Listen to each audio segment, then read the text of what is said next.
네, 오랜만에 다시 오후 예배 때 말씀을 전하려고 하니까 많이 두렵고 떨립니다. 그래서 말씀을 전할 때 사람의 말로 받지 아니하시고 하나님의 말씀으로 받으셔서 오늘도 하나님이 주시는 그 크신 은혜가 오늘 이 자리에 계신 우리 성도님들에게 함께 있기를 간절히 바라고 원합니다.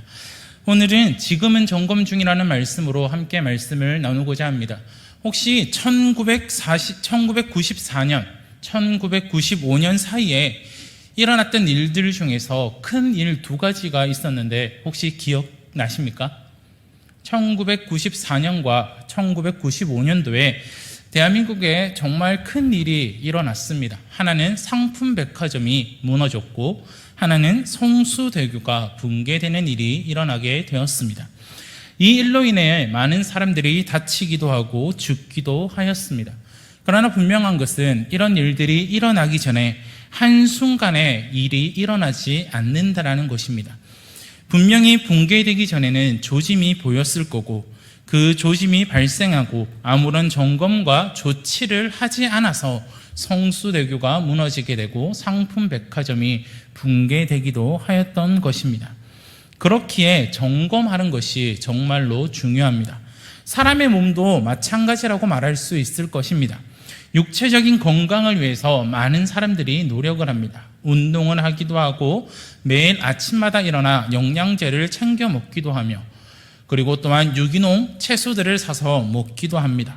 식단 조절을 하기도 하고 운동을 하기도 합니다. 또한 병원에서 건강검진을 받습니다. 왜 우리가 건강검진을 받을까요? 그 이유는 자신을 위해서 건강검진을 받습니다.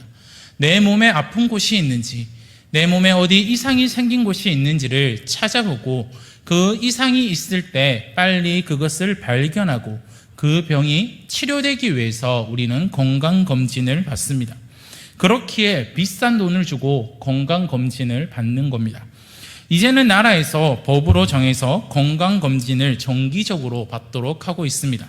4대 보험에 가입이 되어 있고 국민건강보험을 내게 되면 일반인들은 2년에 한 번씩 꼭 건강검진을 받아야 합니다. 이렇게 병도 순식간에 우리에게 찾아오는 것이 아니라 분명히 초기 증상이 우리에게 있습니다. 그래서 암이 초기에 있고 4기에도 있는 것처럼 우리의 몸에 이상 신호가 있을 때 그것을 빨리 캐치하지 못하면 우리의 몸은 병들고 또한 심지어 우리의 목숨까지 앗아가기도 합니다. 이렇게 건물이나 우리의 몸이나 모든 곳에는 시기적절한 점검이 있어야 합니다. 그러나 우리가 점검해야 될 것은 이것이 다가 아닙니다. 우리가 점검해야 될 것은 우리의 영적인 건강도 점검해야 됩니다. 우리는 코로나로 인해서 예배를 제대로 드리지 못할 때가 너무나도 많이 있습니다. 그리고 지금도 마찬가지로 많은 교인들이 또한 많은 성도들이 집에서 인터넷으로 예배를 드리기도 합니다. 심지어 온라인 교인까지 생겨서 미국에서 대한민국에 있는 교회에 교인으로 등록하기도 하고 이렇게 함께 모여서 예배 드리기보다는 이제는 가정에서 인터넷으로 예배를 드리는 것이 많이 익숙해져 있습니다. 이런 상황 속에서 우리의 영적 상태는 어떻습니까? 우리의 영적 건강은 어떻습니까? 또한 우리의 신앙생활은 어떻게 하고 있습니까? 아마 많이 무너졌을 겁니다. 많이 무너지고 많이 붕괴되고 많이 병들어 있을 겁니다. 그렇기에 우리는 오늘 말씀을 통해서 우리의 영적 건강들을 다시 한번 점검해보고 어떻게 우리가 그 병들을 우리의 영적 상태를 다시 한번 하나님 앞에 또한 온전히 우리가 다시 나을 수 있을지를 한번 점검해보는 시간이 되었으면 좋겠습니다. 오늘 말씀을 보시면 한 왕이 등장합니다. 그 왕의 이름이 무엇입니까? 바로 솔로몬입니다. 우리가 솔로몬이라 하면 어떤 왕으로 생각하고 있습니까? 솔로몬은 다윗의 아들이었습니다. 솔로몬은 성전을 건축한 왕이었습니다. 그리고 하나님께 1000번제를 드리고 이 세상 금은 보화보다 하나님의 지혜를 구했던 왕으로 우리는 기억합니다.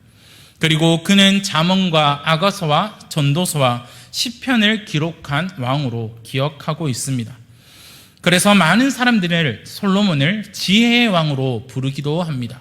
우리들도 마찬가지로 솔로몬은 이런 왕으로 기억되고 있습니다. 그런데 오늘 말씀에서 솔로몬은 어떤 왕으로 기록하고 있습니까? 9절 말씀을 보시면 이렇게 이야기합니다. 솔로몬이 마음을 돌려 이스라엘 하나님 여호와를 떠남으로라고 이야기하고 있습니다. 솔로몬은 마음을 돌려 이스라엘 하나님 여호와를 떠난 왕으로 기록하고 있습니다. 분명히 우리가 알고 있는 왕과는 전혀 다른 모습입니다. 분명히 솔로몬은 처음에는 하나님을 잘 섬겼습니다. 그리고 하나님의 지혜를 구했던 왕이었습니다. 그는 여호와의 제단 앞에서 다음과 같이 백성들을 축복하며 말을 합니다. 열왕기상 8장 61절에 보시면 이렇게 이야기합니다. 그런즉 너희의 마음을 우리 하나님 여호와께 온전히 바쳐 완전하게 하여 오늘과 같이 그의 법도를 행하며 그의 계명을 지킬지어다라고 이야기하고 있습니다. 솔로몬은 분명히 알고 있었습니다. 자신이 어떻게 행동해야 될지, 그리고 그 이스라엘 백성들이 어떻게 행동해야 될지를 알고 있었습니다. 그렇게 솔로몬은 백성들에게 하나님의 법도와 계명을 지켜야 된다라고 이야기를 하고 있습니다. 그리고 아버지 다윗에게서 하나님이 어떤 분이신지를 분명히 듣고 다윗이 믿는 그 하나님이 어떤 하나님인지 솔로몬은 알고 있었을 겁니다. 그리고 그는 하나님의 말씀을 배웠을 것입니다. 아버지를 보면서 아버지가 믿는 하나님, 아버지가 섬기는 그 하나님이 어떤 분이신지를 솔로몬은 분명히 잘 배웠고 잘 알고 있습니다. 그런데 왜 솔로몬이 스스로 하나님을 떠났다라고 성경은 이야기하고 있을까요? 그것은 솔로몬의 삶을 보면 그 이유를 우리는 충분히 알 수 있습니다. 솔로몬은 하나님의 축복을 많이 받은 왕이었습니다. 솔로몬이 왕으로 있을 당시 이스라엘은 최강대국으로 군림했습니다. 이러한 때에 솔로몬은 정치적으로, 경제적으로, 문화적으로 이 세계 곳곳에서 정성기를 주도했으며 활발한 외교와 무역 사업으로 이스라엘의 지위를 한층 드높였던 왕이었습니다. 이와 같은 배경하에 그는 거대한 성전과 왕궁을 건축하였고 기타 건축 사업들을 훌륭히 수행해낸 왕이었습니다. 이렇게 솔로몬은 수많은 업적들을 세웠습니다. 그리고 이 세계에서 가장 강한 나라를 만들었던 왕이 바로 솔로몬이었습니다. 그리고 하나님이 주신 축복으로 인해 재산과 지혜가 세상의 그 어떤 왕보다 크다라고 기록하고 있습니다. 열왕기상 10장 23절에 보시면 이렇게 말합니다. 솔로몬 왕의 재산과 지혜가 세상의 그 어느 왕보다 큰지라라고 이야기하고 있습니다. 하나님의 축복으로 인해 솔로몬의 왕은 재산과 지혜가 크며 수많은 업적을 세웠습니다. 그러나 분명한 것은 그것은 솔로몬이 행한 일이 아니라 하나님이 그와 함께 하셨기에, 하나님이 그에게 축복을 주셨기에 그와 같은 일들이 일어나게 되었던 것입니다. 그러나 사람인지라 솔로몬 왕에게도 분명한 것은 이 모든 것이 자신이 잘해서 나라가 이렇게 강대국이 되었을 것이라는 마음이 그에게 있었을 것이라고 봅니다. 그래서 내가 잘 통치해서 나라가 부강해지고 좋아졌을 것이다라고 말했을 것입니다. 그런데 솔로몬은 여기서 끝나는 것이 아닙니다. 그런 생각만 가지고 있었으면, 아니 그런 마음만 가지고 있었으면 별 탈이 없었겠지만 그는 하나님이 명하신 법도와 계명을 지키지 않는 것을 우리는 말씀을 통해 볼 수 말씀하십니다. 신명기 17장 16절에서 17절 말씀입니다. 그는 병마를 많이 두지 말 것이요 병마를 많이 얻으려고 그 백성을 애굽으로 돌아가게 하지 말 것이니 이는 여호와께서 너희에게 이르시기를 너희가 이후에는 그 길로 다시 돌아가지 말 것이라 하셨음이며 그에게 아내를 많이 두어 그의 마음이 미혹되게 하지 말 것이며 자기를 위하여 은금을 많이 쌓지 말 것이니라 라고 이야기하고 있습니다. 하나님께서 네 가지를 하지 말라라고 분명히 말씀하고 있습니다. 첫 번째로는 병마를 많이 두지 말라고 이야기합니다. 두 번째는 병마를 많이 얻으려고 애굽으로 돌아가지 말라라고 이야기합니다. 세 번째로는 아내를 많이 두지 말라고 말씀하고 있습니다. 네 번째로는 자기를 위하여 은과 금을 많이 쌓지 말라고 이야기하고 있습니다. 이렇게 하나님께서는 4가지를 금지하고 있습니다. 그런데 솔로몬은 이 모든 말씀을 어기는 죄를 범하게 됩니다. 열왕기상 10장에서 11장 말씀을 살펴보면 솔로몬이 하나님의 말씀을 어긴 것에 대해서 말하고 있습니다. 열왕기상 10장 26절을 보시면 이렇게 이야기합니다. 솔로몬이 병거와 마병을 모으매 병거가 1400대요 마병이 12,000명이라 병거 상에도 두고 예루살렘 왕에게도 두었으며 라고 이야기하고 있습니다. 바로 이 말씀을 통해서 솔로몬은 하나님이 말씀하신 명말을 많이 두지 말라라는 이 계명을 어기게 됩니다.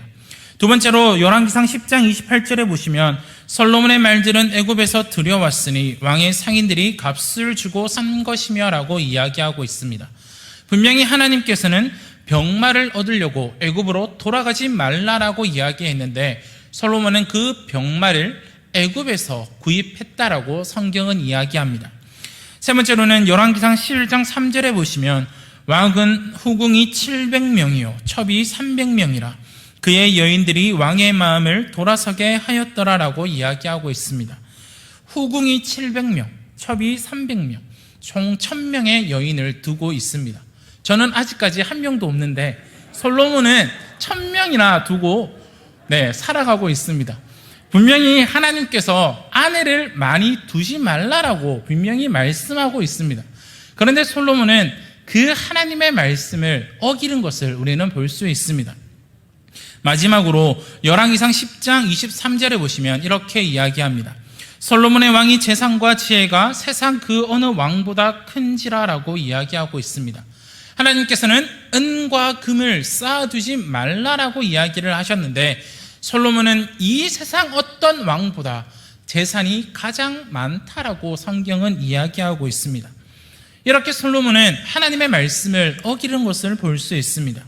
그러나 특히 이방 여인을 아내로 맞이하여 하나님을 떠나 우상 숭배를 하는 것을 볼 수 있습니다. 이 말씀에서 솔로몬은 이방의 많은 연인을 사랑하였다라고 이야기합니다. 이것이 솔로몬의 가장 큰 실수이자 잘못입니다. 왜 그럴까요? 오늘 본문 4절 말씀을 보시면 이렇게 이야기를 합니다. 솔로몬이 나이가 많을 때에 그의 여인들이 그의 마음을 돌려 다른 신들을 따르게 하였으므로 왕의 마음이 그의 아버지 다윗의 마음과 같지 아니하여 그의 하나님 여호와 앞에 온전하지 못하였으니라고 이야기합니다. 왕의 여인들이 솔로몬의 마음을 돌이켜 다른 신을 따르게 하였다라고 이야기하고 있습니다. 그리고는 그의 아버지 다윗의 마음과 같지 아니하다라고 성경은 기록하고 있습니다. 솔로몬은 자신이 사랑한 그 이방 여인들 때문에 다른 신을 섬기게 되었습니다. 그리고 다윗의 마음과 같지 아니하다라고 하나님 여호와 앞에서 온전하지 못하다라고 이야기하고 있습니다. 그래서 성경은 6절에서 8절에서 이렇게 말하고 있습니다. 솔로몬이 여호와의 눈앞에서 악을 행하여 그의 아버지 다윗이 여호와를 온전히 따른 것 같지 아니하고 모압에 가증한 그모스를 위하여 예루살렘 앞 산에 산당을 지었고 또 암몬 자손의 가득한 몰락을 위하여 그와 같이 하였으며 그가 또 그의 이방 여인들을 위하여 다 그와 같이 한지라 그들이 자기의 신들에게 분향하며 제사하였더라라고 이야기합니다. 솔로몬이 이방의 많은 여인들 때문에 아스다롯과 밀곰을 따랐습니다. 또한 그모스와 몰록을 위하여 산당을 지었습니다. 그리고 자신이 살아가는 그 이방 여인들을 위하여 그들이 섬기고 있는 신들을 위하여 분향하며 제사하였다라고 이야기합니다. 결국 솔로몬은 여호와 눈앞에서 여호와 하나님의 그 눈앞에서 악을 행한 것을 우리는 말씀을 통해 볼 수 있습니다. 그는 아버지 다윗같이 여호와를 온전히 따르지 않았습니다. 솔로몬은 그 아버지의 다윗처럼 전심으로 하나님을 섬긴 것이 아니라 그는 스스로 마음을 돌이켜 여호와를 떠났음을 우리는 말씀을 통해 볼 수 있습니다. 솔로몬이 하나님을 떠난 결과가 어떻게 됩니까? 바로 심판의 메시지를 받게 됩니다. 11절 말씀을 보시면 하나님이 솔로몬에게 이렇게 이야기합니다. 여호와께서 솔로몬에게 말씀하시되 내게 이러한 일이 있었고 또 내가 내 언약과 내가 내게 명령한 법도를 지키지 아니하였으니 내가 반드시 이 나라를 내게서 빼앗아 내 신하에게 주리라 라고 이야기합니다. 하나님께서 솔로몬에게 하신 이 말씀은 다윗에게 하셨던 말씀과 전혀 다름을 우리는 알 수 있습니다. 하나님께서는 다윗에게 이렇게 말씀하셨습니다. 역대상 22장 10절 말씀을 보시면 그가 내 이름을 위하여 성전을 건축할지라 그는 내 아들이 되고 나는 그의 아버지가 되어 그 나라 왕위를 이스라엘 위에 굳게 세워 영원까지 이르게 하리라 하셨나니라고 이야기하고 있습니다. 왕위를 영원까지 이르게 하셨다라고 이야기합니다. 그러나 하나님께서는 솔로몬에게 그 나라를 빼앗아 내 신하에게 주리라라고 말하고 있습니다. 하나님께서는 다윗에게 내 이름을 위하여 성전을 건축한 솔로몬이 이제는 내 아들이 되고 나는 그의 아버지가 되신다라고 약속하셨습니다. 그리고 이스라엘 왕위를 굳게 세워 영원까지 이르게 하신다라고 분명히 다윗에게 약조하셨습니다. 하지만 솔로몬의 범죄로 인하여 하나님의 언약과 법도를 지키지 않았습니다. 그는 하나님 앞에 악을 행하게 되었습니다. 그 결과 하나님께서는 다윗에게 약속하신 것과는 다르게 솔로몬에게 있어서 그 나라, 그 왕위를 빼앗아 다른 사람에게 주신다라고 이야기합니다. 이렇게 솔로몬의 범죄로 인해서 이스라엘은 분단을 가져오게 되었고 이스라엘 백성들은 다른 대적에 의해 고통당하게 되었습니다. 그런데 솔로몬이 하나님께 이런 심판의 메시지를 바로 받게 되었을까요? 제가 앞서 말씀드린 것처럼 어떠한 사건이 일어나기 전에 분명한 그에 따른 초기 증상이 있을 것이고 우리의 몸에 병이 들기 전에 그에 따른 단계들이 다 존재하게 됩니다. 하나님께서 솔로몬에게 말씀하셨을 때 그것이 바로 하나님이 나타나셔서 그에게 말씀하셨던 것이 아닙니다. 솔로몬은 심판의 메시지를 받기 전에 자신의 모습을 점검할 수 있었습니다. 자신의 모습을 돌이켜 하나님 앞에 회개할 수 있는 기회가 분명히 그에게 있었습니다. 그는 갑자기 하나님의 말씀을 어긴 것이 아닙니다. 그는 차츰차츰 하나님의 말씀을 어겼을 것입니다. 또한 자신은 이렇게 해도 하나님을 잘 섬겼을 것이라고 그는 생각했을 것입니다. 자신을 믿었던 것입니다. 그러나 그는 결국 죄 앞에서 넘어지게 되었습니다. 하지만 하나님께서는 솔로몬이 그렇게 될 줄을 아셨다라는 겁니다. 그래서 하나님께서는 솔로몬에게 나타나셨다라고 이야기합니다. 오늘 9절 말씀을 보시면 하나님이 이렇게 말씀하고 있습니다. 솔로몬이 마음을 돌려 이스라엘의 하나님 여호와를 떠남으로라고 말씀하시면서 그 뒤에 이렇게 이야기하십니다. 여호와께서 그에게 진노하시니라. 여호와께서 일찍이 2번이나 그에게 나타나시고라고 이야기하고 있습니다. 하나님이 솔로몬에게 그 심판의 메시지를 내리셨을 때 그냥 내리신 것이 아니라 일찍이 그에게 2번이나 나타나셨다라고 이야기합니다. 먼저 하나님께서는 열왕기상 3장에서 솔로몬에게 나타나서 이렇게 말씀하십니다. 열왕기상 3장 14절입니다. 내가 만일 내 아버지 다윗의 행함같이 내 길로 행하며 내 법도와 명령을 지키면 내가 또 내 날을 길게 하리라 라고 이야기하고 있습니다. 하나님께서는 솔로몬에게 분명히 말씀하고 있습니다.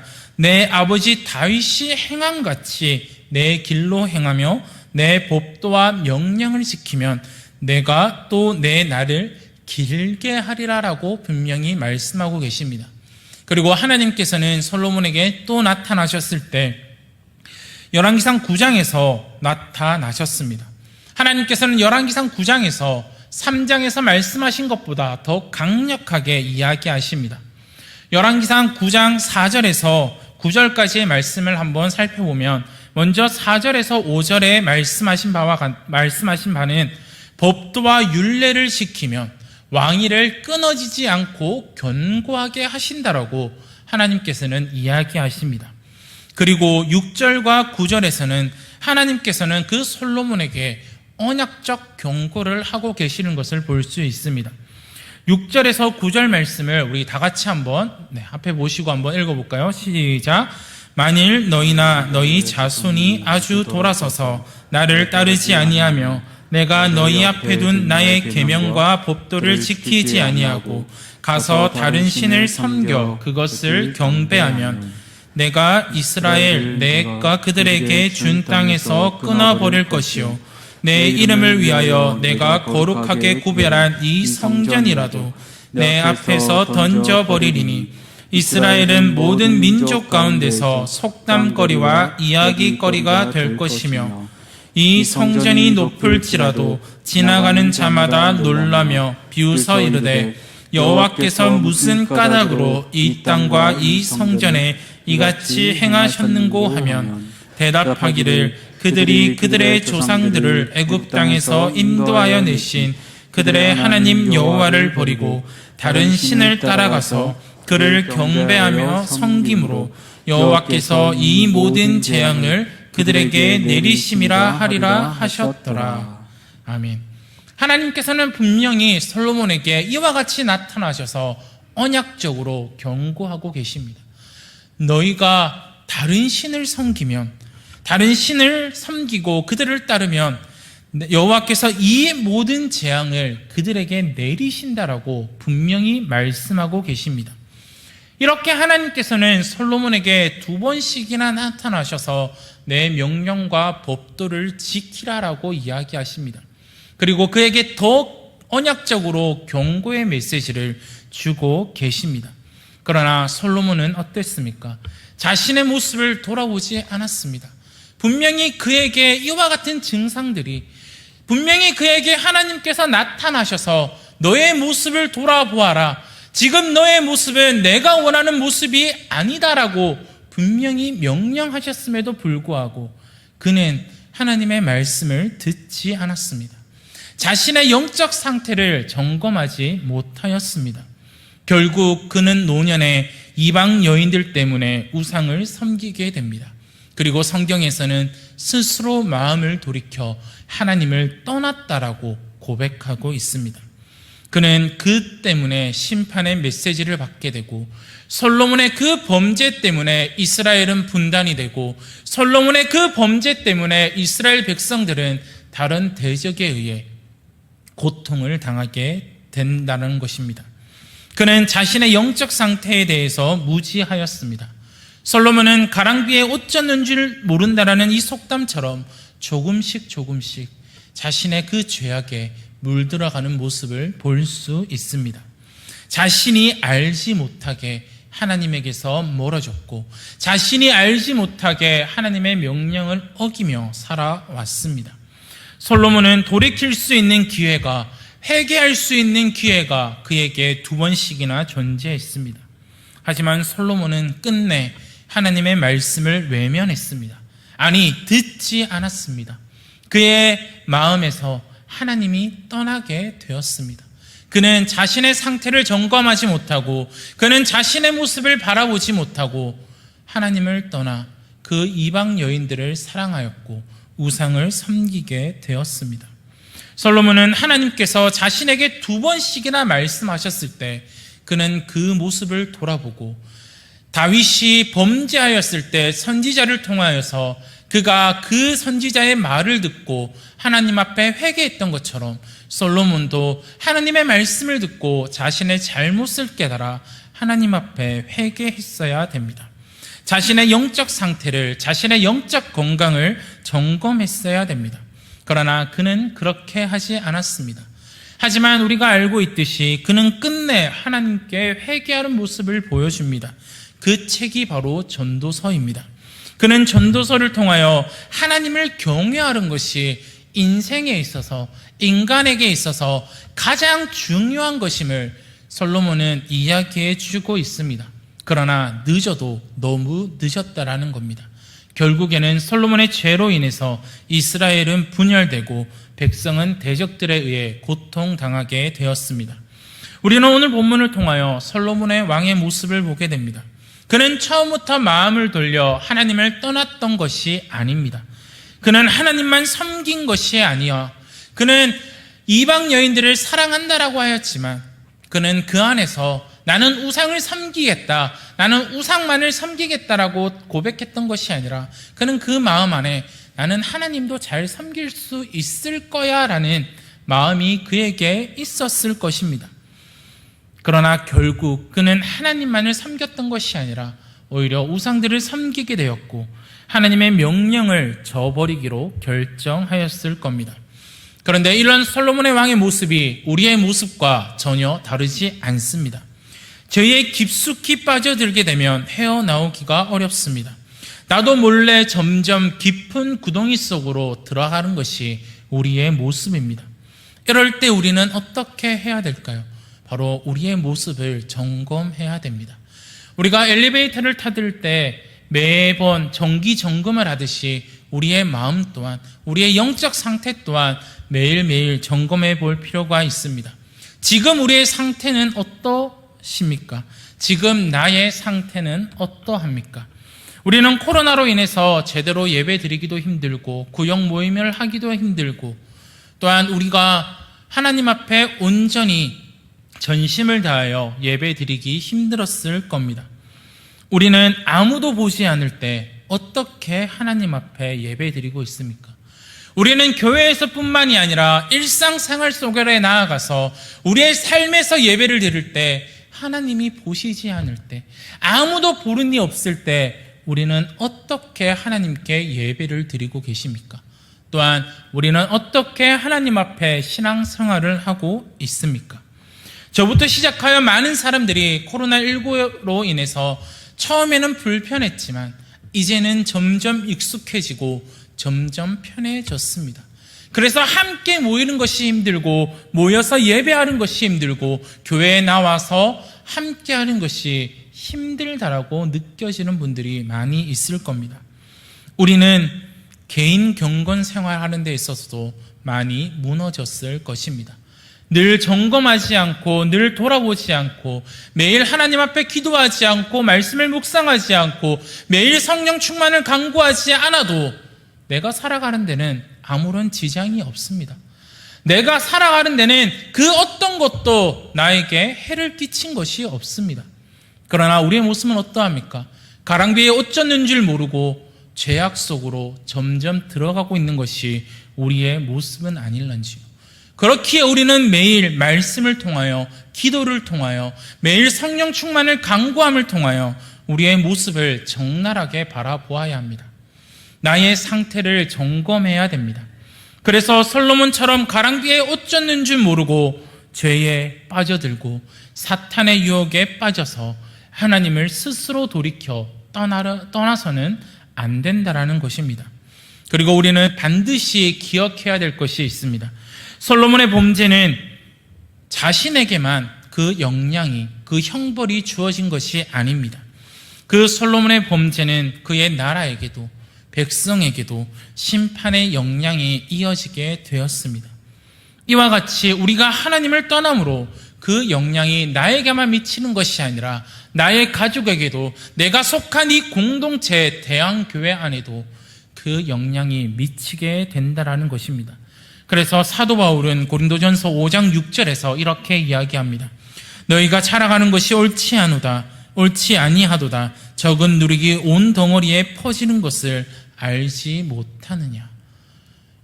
우리의 죄 하나로 인하여, 우리의 안일한 생각으로 인하여 우리뿐만이 아니라, 나뿐만이 아니라 나의 가정과 나의 공동체가 죄악 속에서 물들어갈 수 있게 된다라는 것입니다.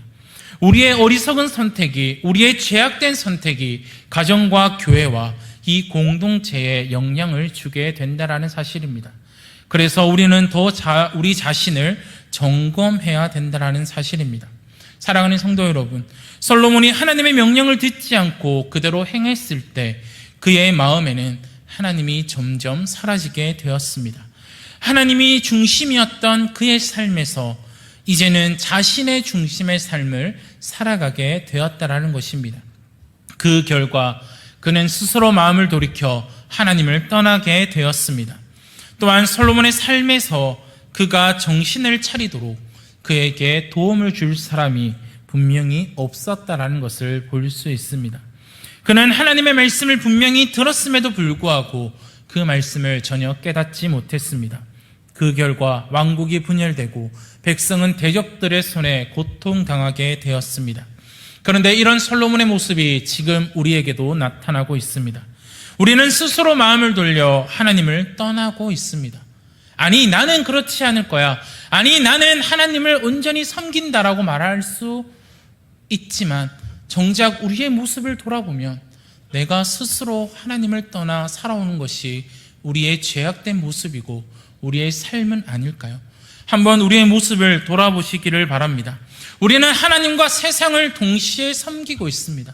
나는 하나님을 잘 섬길 수 있을 거야. 나는 세상 또한 잘 섬길 수 있을 거야 라고 이야기를 하지만 우리는 세상을 섬기면 하나님을 섬길 수 없습니다. 우리는 세상으로 향해 가면 하나님께로 나아갈 수 없다라는 사실입니다. 한번 엎질러진 물은 다시 담을 수 없습니다. 그렇기에 그 물잔이 넘어지기 전에, 쓰러지기 전에 그것을 다시 잡아야 합니다. 사랑하는 성도 여러분, 우리는 이상이 생기면 예전의 모습으로 돌아가기가 엄청 힘들고 너무나도 어렵습니다. 그렇기에 우리는 이상이 생기기 전에, 병들기 전에 우리의 모습을 점검해보고 미리 사전에 그 병 들어가는 것을 방지해야 한다는 겁니다. 그래서 하나님께서는 지금도 우리에게 매일매일 말씀과 찬양과 여러 가지 방법으로 우리의 영적 상태에 대해서 지속적으로 말씀하고 계십니다. 매일매일 성령 충만하셨습니까? 라는 그 질문 앞에 너무나도 힘듭니다. 매일매일 그 질문을 받고 그대로 살아가기가 너무나도 힘듭니다. 그러나 그것이 마지막의 메시지가 될 수 있습니다.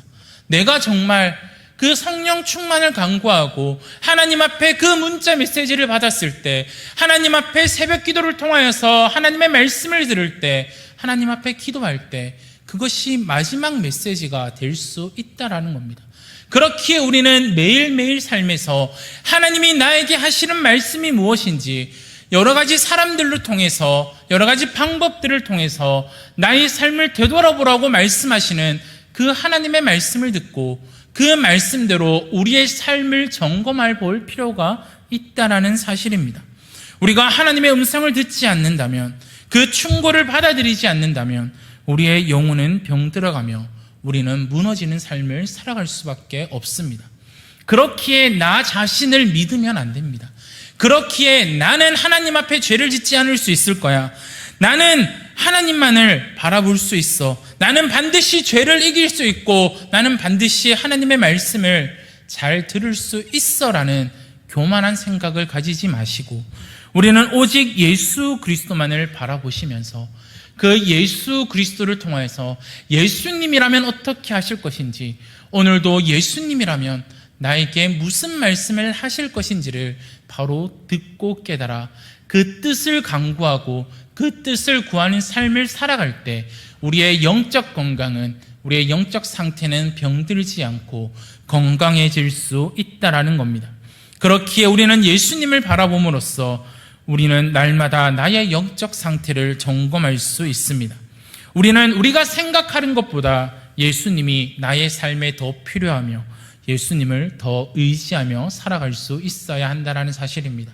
우리가 이 땅을 살아갈 때 날마다 예수 그리스도를 의지하고 날마다 성령 충만을 간구하고 날마다 하나님이 우리에게 말씀하시는 그 말씀들을 통하여 내 주변의 이웃들과 내 지체들을 통하여 해주시는 그 말씀들을 통하여 날마다 우리는 우리의 상태를 점검하고 우리의 상태가 무너지지 않도록, 우리가 정말 병들지 않을 수 있도록, 한번 엎질러진 물은 다시 담을 수 없기 때문에 엎질러지지 않을 수 있도록 날마다 우리의 삶을 점검하고 우리의 삶을 돌아보시면서 나 자신을 의지하고 나 자신을 따르는 것이 아니라 오직 하나님을 의지하고 예수 그리스도를 의지하며 살아갈 수 있는 우리 대한교회 성도님들이 되시기를 바랍니다. 그래서 매일 우리의 삶이 예배가 되며 아무도 보는 이 없을 때 하나님만을 예배하고 하나님만을 의지하고 하나님만을 따르며 살아갈 수 있는 그런 영적인 건강 상태가 양호할 수 있는 우리의 대한교회 가족들이 되셔서 이 코로나 속에서도 끝까지 하나님만을 의지하고 날마다 우리의 신앙을 점검하며 살아가시는 저와 우리 대항의 가족들이 되시기를 바랍니다.